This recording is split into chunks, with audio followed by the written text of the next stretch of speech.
Here is Peter Mansbridge.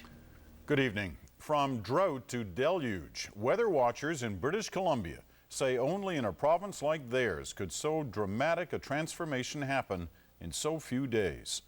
An intense storm system that hit southern BC late last night moved across the region today, bringing with it some of the province's highest rainfalls ever recorded.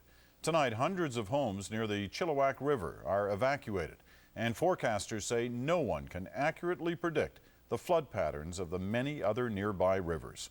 Chris Brown has the story. The road to Souk on Vancouver Island is now a river, and in BC's Fraser Valley, the river is now a lake. 4 days ago, it started raining over BC's coast, and it hasn't stopped. It's scary looking. I have never seen it like this. Oh, I've lived here since 1953. We've never had water here, ever. Perhaps the worst hit is the Chilliwack area, where hundreds of people were rushed to safety just after noon today when the Chilliwack River overflowed and began to pour through their homes. I don't know what we're going to do. The dog and the cat's still in the house, and there's 100 chickens in the barn. Did you put your stuff up to safety level or anything? No, we never had time. We led the horses out here and took them across the street, and we come back, we couldn't get in. I mean, we weren't gone 20 minutes. The ground is so wet, saturated from the downpour, that there's nowhere for the water to go. In many cases, not even drains clogged by leaves that some workers were using their bare hands to clear. While it's not quite record rainfall, many rivers and streams are expected to hit levels seen only once every 10 to 20 years. Cypress Mountain on Vancouver's North Shore is another one of the wettest spots. More than 250 millimeters of rain has fallen here since Thursday.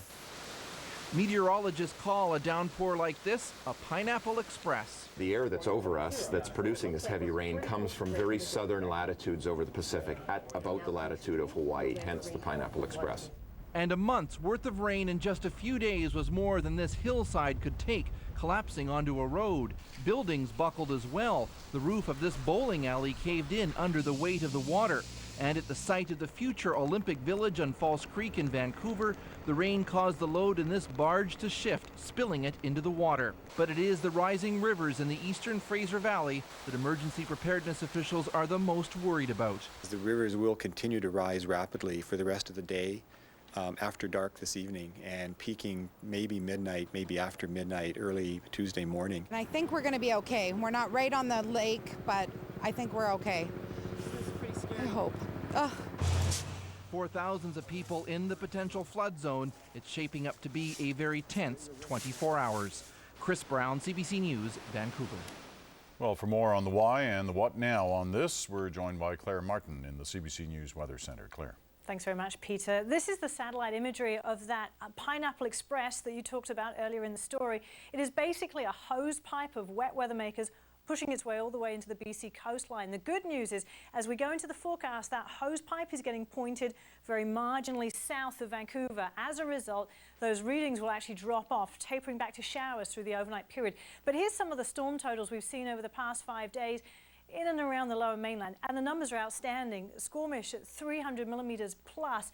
Even Port Alberni with a relatively lesser amount of 170.8 millimeters is still a huge amount of rainfall. And of course, Agassiz was the big one today, picking up an all-time one-day rainfall record of 152 millimeters. That's more than they normally see in the entire month of November.